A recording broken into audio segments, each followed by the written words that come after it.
see the pair that got hauled into tires?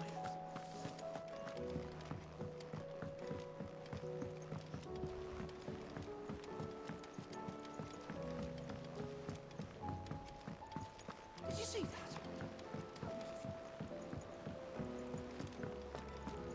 What do you make of them skies, then? Otto, how fares the realm? The realm? Oh, she's just fine. As long as you look past the fat storms out mother crystals and her skies are a roiling cesspit. And Gav? He's with your uncle in the Free Cities, helping Mid with her project. Sent an owl their way the moment the winds turned foul. Still waiting on a reply, though. Do you have any good news? Well, that depends on your definition of good. All right, fine. What do you suggest we do? Oh, no, I'm just the messenger. I leave the scheming to those more suited to the task.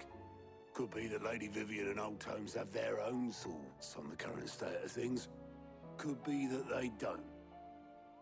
It certainly can't hurt to ask. I suppose not.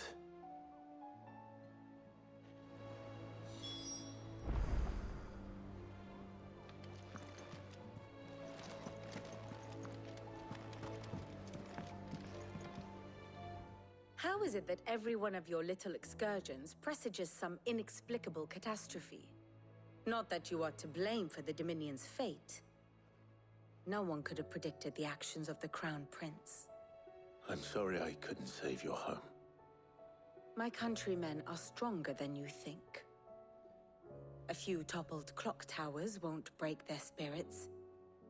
They'll be back on their feet in no time. I hope so. Look at us. Bluer than a pair of bog crabs. Tempting though it may be, sulking will not help us find a solution to this mess. You believe there's one to be found? I don't know. But I am certain we're more likely to find it if we first examine the facts.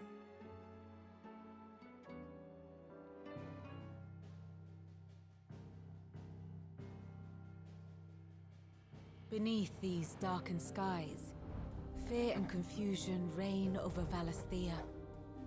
Oh, the lands around the fallen mother crystals had already begun to wilt for want of ether. But not like this. Crystals that filled wells and fueled furnaces, now nothing but pretty shards of rock. And those that hang from the people's necks cast nary a glimmer of light to keep the dark at bay. It is only a matter of time before the common folk convince themselves that the end of days is upon us. Yet I fear a swift end is more than we can hope for. While most of the world thirsts for ether, the remainder drowns in it, spawning Akashic in droves.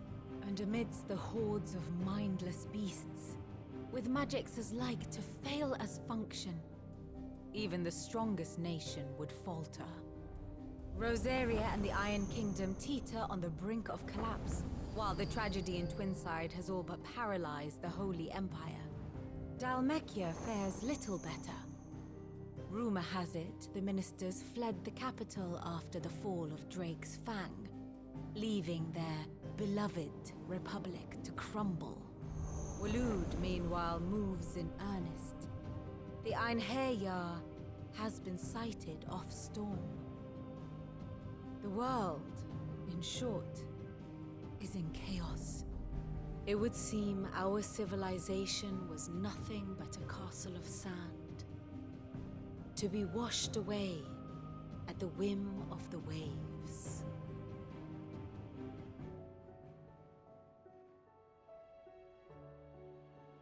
A castle of sand. Not my best flourish, but it seemed fitting. The reports I've received are considerably more blunt in their appraisal. Without the protection of their nations, it will fall to the people to defend themselves against those who would take what is theirs. Which is only ever going to end one way. Defending a farmhouse against a band of chocobo thieves is one thing, but pitchforks and palisades will do little to stall an army's advance. Should the King of Waloed deign to invade, there would be none to stop him. None but us.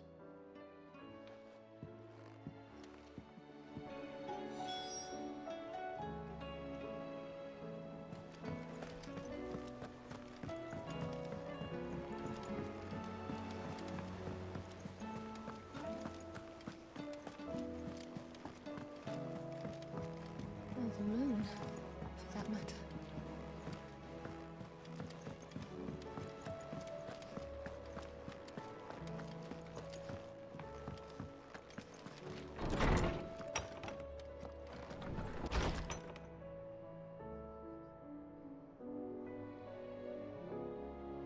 Is a storm coming soon?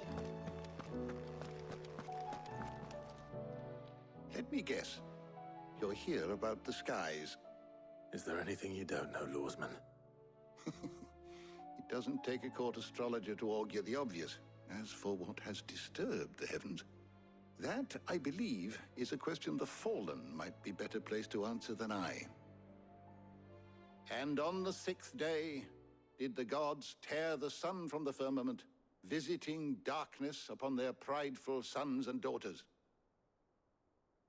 But I dare say you remember your childhood lessons on the sins of Zemeckis only too well. You think they're connected? That Ultima was one of the gods responsible? Well, he has certainly exhibited powers that we mortals would associate with the divine. There is nothing divine about him. But he wouldn't be the first god of whom that could be said, now would he? Yet for all the fairy tales that tell of the sins, there is almost nothing in the way of actual historical accounts. Had I the Journal of Moss the Chronicler, I may have been able to tell you more, but alas, I fear all remaining copies have been lost to time. You will forgive me, I hope? Certainly not. Because there is nothing to forgive. Even without this journal, you've provided us ample wisdom. And we will always be grateful for it. Perhaps Otto will be more inclined to share his thoughts when he hears what the others had to say.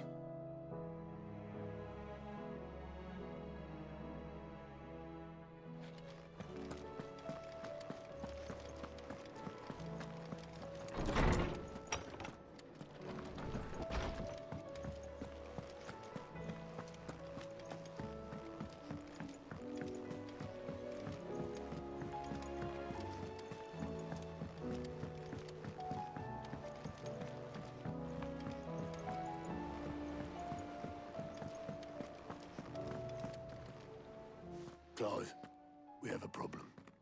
Only one. That would be a first. It would. Actually, there are 3. We had as many owls arrive while you were at the shelves. Martha's got a Akashic out her gates, and talk of monsters roaming the hills outside of Northreach has put the wind up Isabel and her lot. And don't forget Dalimil. Lubor says the village was raided by bandits. When it rains... It fucking pours. The curse breakers are spread thin, taking stock of the damage in the Dominion.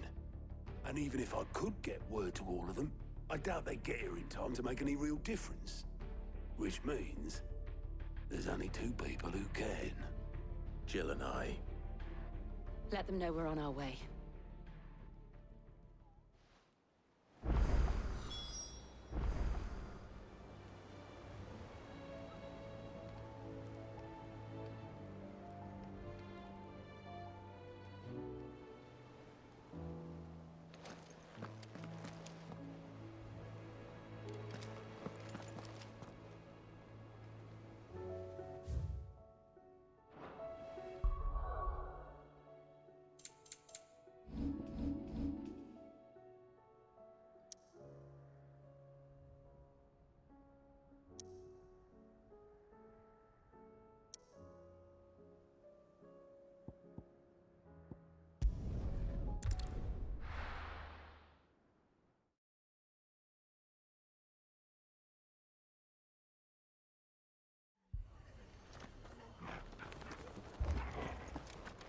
This man's gonna die if we don't get him to a healer.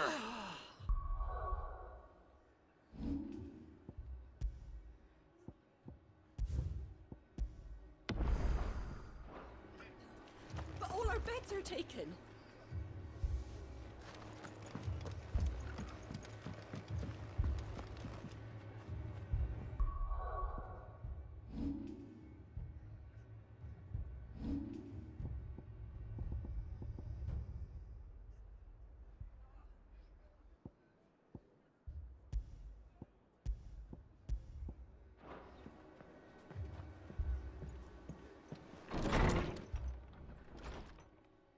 Martha, it's good to see you.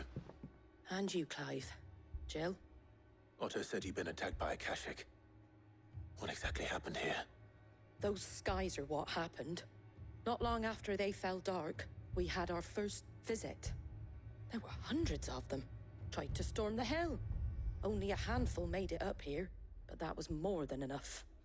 The rest are still down there now. And while we have a few willing fighters holding them back, they're sorely outnumbered.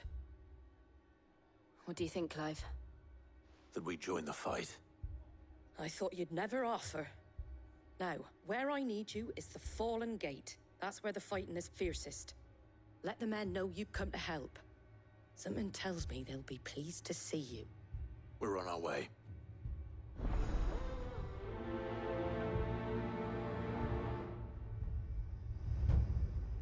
Do you think there are as many as Martha says?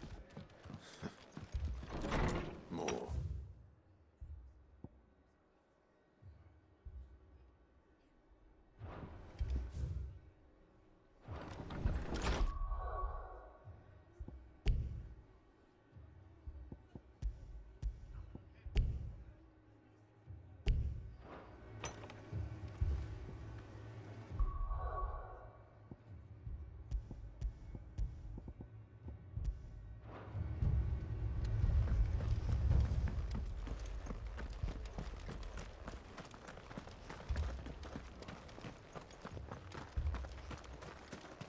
You don't think they've abandoned us, do you? Them not. Not a chance.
Clive, wounded.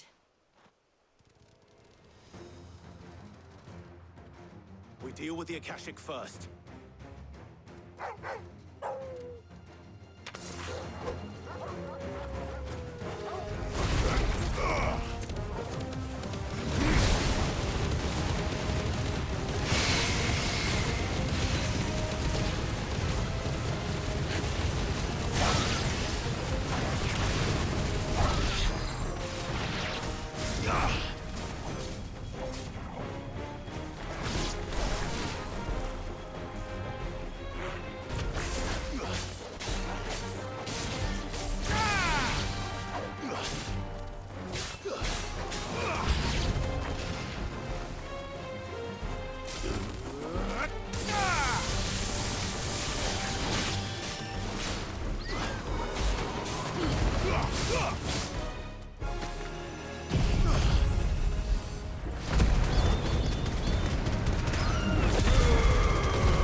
These men don't have the look of hired swords.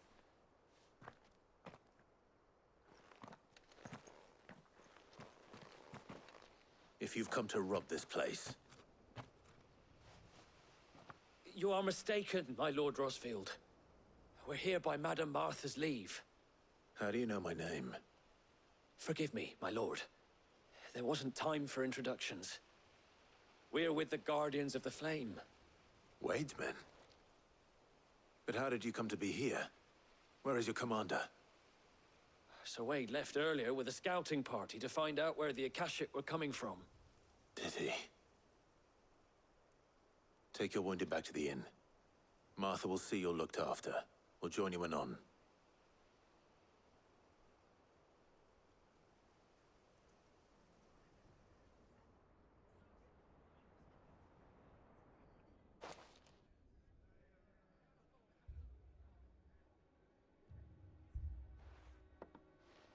And to think you took them for thieves. A fine reward for holding off the horde, that is. When did Wade and his men arrive? Not long after Rosalith fell. The Guardians asked me to shelter some of them that had lost their homes. They were making ready to leave just as the skies turned, and we agreed it was best we stuck together. Martha! Trouble! The scouting party's almost at the lift, but they got a pack of Akashic snapping at their heels! And they've got wounded with them! They're not gonna make it! Damn it all. We'll worry about them, Martha. You look after everyone here. If any can still fight, send them to the lift. I will. You two be safe now.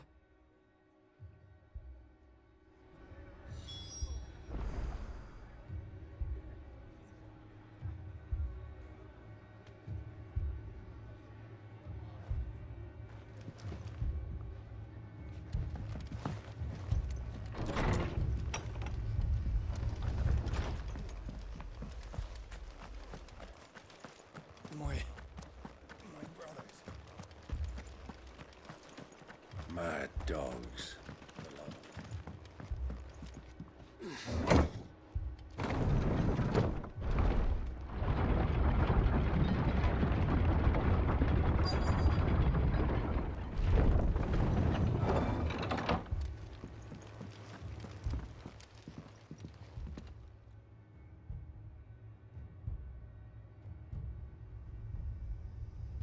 Squire, I need you to get those who can still walk up the lift to Martha's.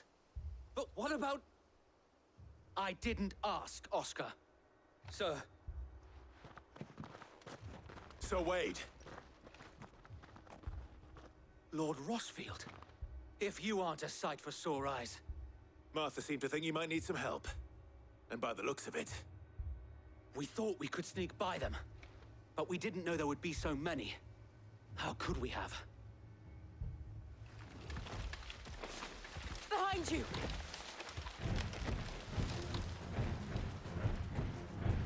Damn it! We need to get the injured to safety. Do you think we can hold them off? We can certainly try. Are you with us, Sir Wade? Always.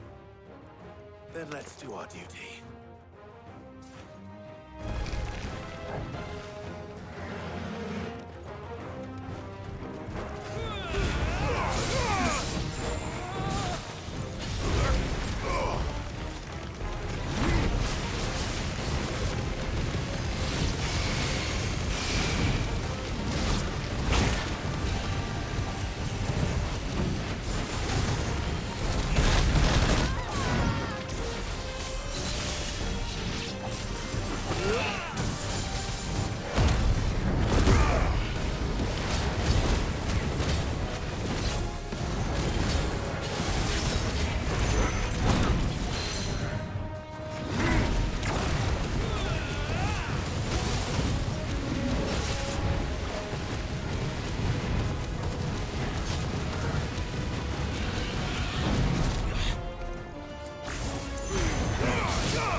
Is anyone hurt?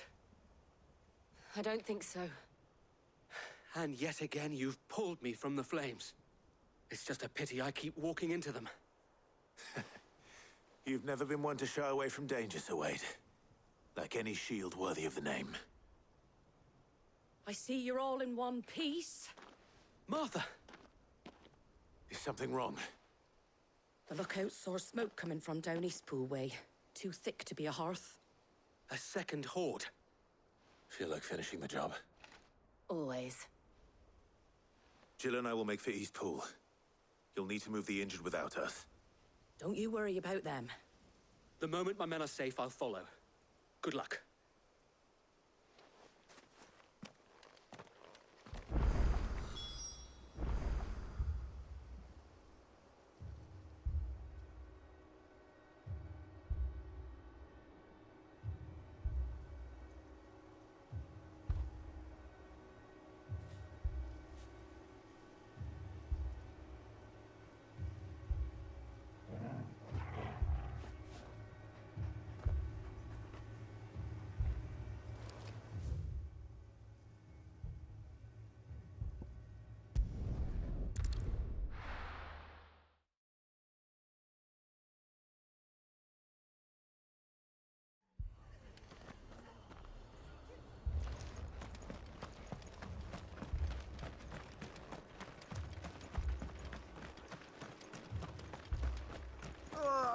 Just patch me up as quick as you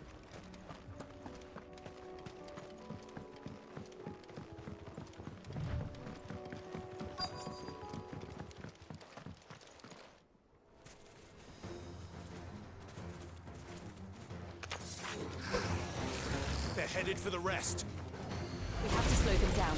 Martha and the others won't be ready.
Something's coming. Apologies, my lord. Did I miss anything? Only the first round, Sir Wade. Shall we?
Do you see any more? No. I think that was the last of them. But it won't be long before the next lot arrive. Then we make for Martha's while we can.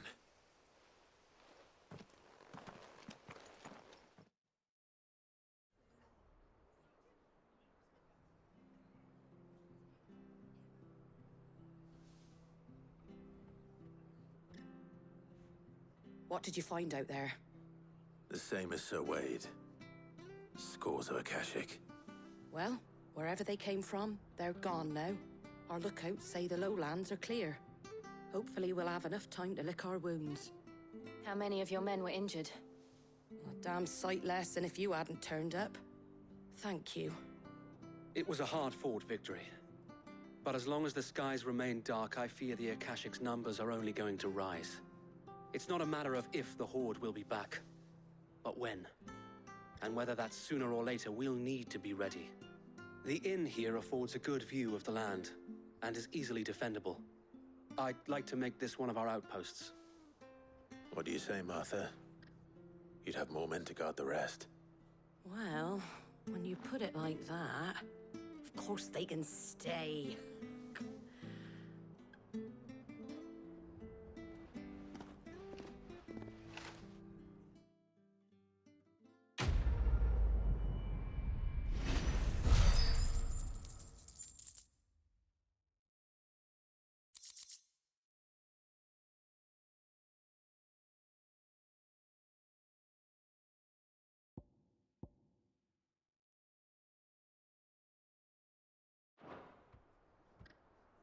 My lord, there's someone I'd like you to meet.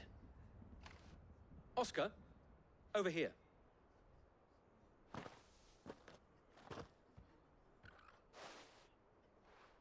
It is an honor to make your acquaintance, Lord Rossfield. I am Oscar. Oscar of House Murdoch. Murdoch? I wasn't aware the Lord Commander had children. Oh, he didn't. But his brother, my father, did. I am Sir Rodney's nephew. Well, go on, then. It's not for me to ask him. Yes, Sir Wade.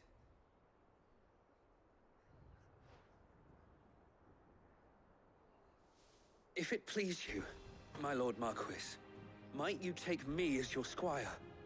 I would learn the duties of a shield from the finest. I'm sorry to disappoint you, Oscar. But I am a shield no longer. Nor was I ever the finest. And spending time in the company of an outlaw hardly seems a fitting education for one aspiring to take his oaths. My Aunt Hannah once told me that a man is not defined by his title, but what he does in its name. You have accomplished much since taking on the mantle of Cid, winning no little honor in so doing. And I would sooner serve under an honorable outlaw than an unworthy shield. Not that Sir Wade and the other Guardians are... I mean to say that, they're... It's all right. We know what you mean. There is only so much the boy can learn from me, my lord. But a squire... Would that really be so bad? You were a squire once. And I'm certain Sir Rodney would approve.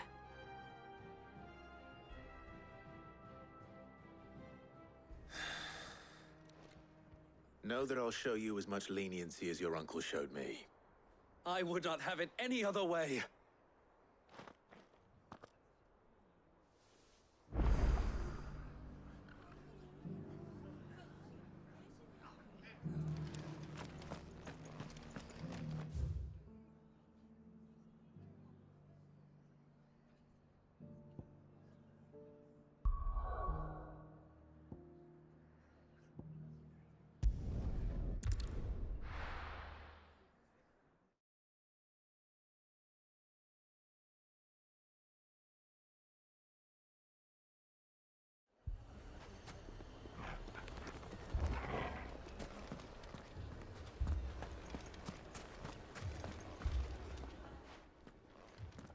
Cid, your new companion appears much more formidable than your uncle. Should I be worried? You haven't been introduced. Jill. Clive has told me much about you. All lies, I'm sure. Your Stolas said that Dalamil has a bandit problem. Indeed. Although, you're a little late. They left with our food and guild days ago. Any idea where they went? The desert's a big place. Your guess is as good as mine.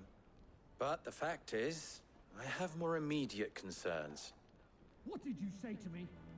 What did you say? Ah, as if by magic. Let's just say we've yet to reach a consensus about how to solve Dalimil's little problem. And at this rate, it won't be the actions of the bandits which prove to be our undoing. It will be our own. I've tried reasoning with the dissenting parties, but even the Desert Hare has limits. Perhaps we could talk to them. What makes you think they'll listen to us? What makes you think they won't? She makes a fair point, Sid. And you won't have wasted much of your precious time if you fail. They're just across the courtyard.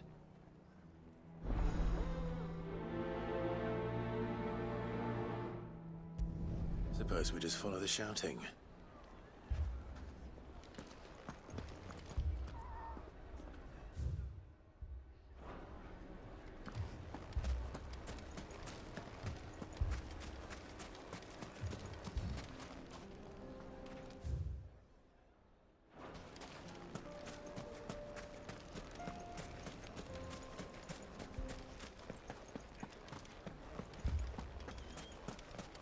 Shop.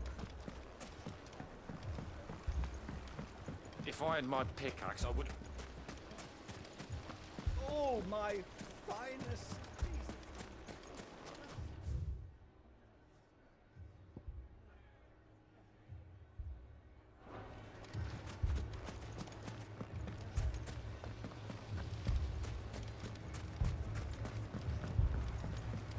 Mummy, I'm scared.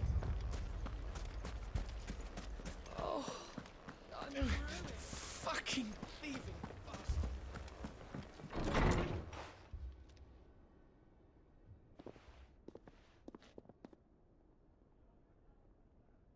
You wouldn't talk like that if it had been your men whose throats were slit. Blood for blood, it's the only way.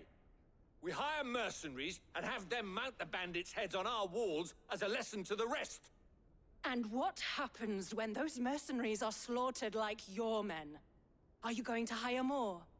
We're better off using that coin to buy food and supplies. If we hire mercenaries, the only thing we're buying is the bandit's ire. And you cannot fill empty bellies with that. Do you hear me? But what happens when they come back? Maybe it'll be your throat that's slit. That's enough. Both of you. Any more of this and I'll throw you out myself. Come back when you're ready to talk like adults.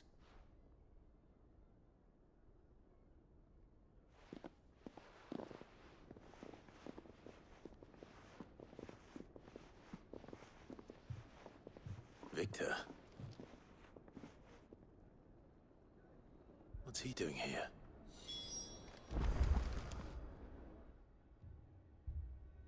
Sid. And Lady Jill. What brings you here? I was about to ask you the same thing. Costness is in chaos, and the markets have all but ceased to operate. The Briar's Kiss here in Dalamil is the only place I can reliably obtain supplies. I was here to do just that when Master Lubor told me of his troubles. He thought I might be able to talk some sense into these fools. But if you're here, I suppose his patience must be waning. Who are those people?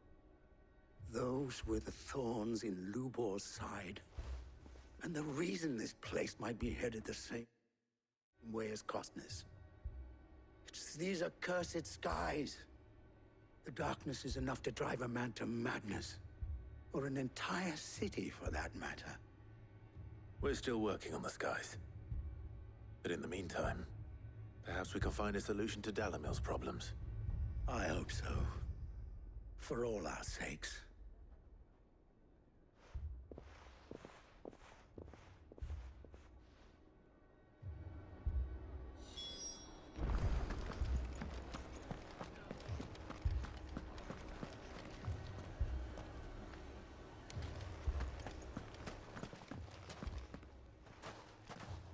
So, you see my predicament? What I saw was a room full of people who were angry and afraid. And with good reason by the sound of it. But if left to smolder, that anger and fear could set the entire town alight. My thoughts exactly. What to do? Both sides wish to protect their homes and livelihoods, if only they could agree on how. But as long as they are divided, we are vulnerable. And if there's one thing bandits like, it's an easy target. What would Sid the Outlaw suggest? Well, if it were my namesake, he'd let them choose for themselves, and be on hand to pick up the pieces when it all went wrong. That sounds like a recipe for disaster.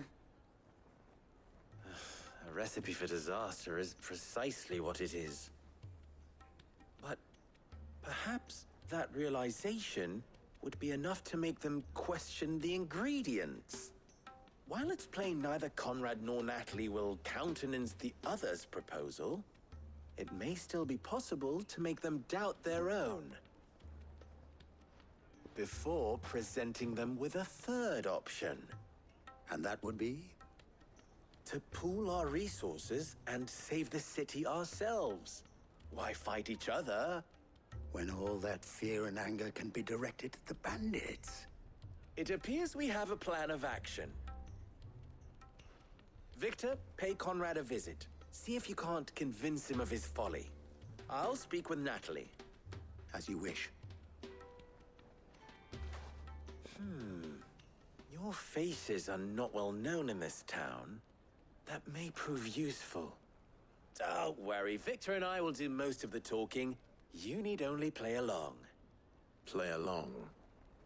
What he means to say is yes.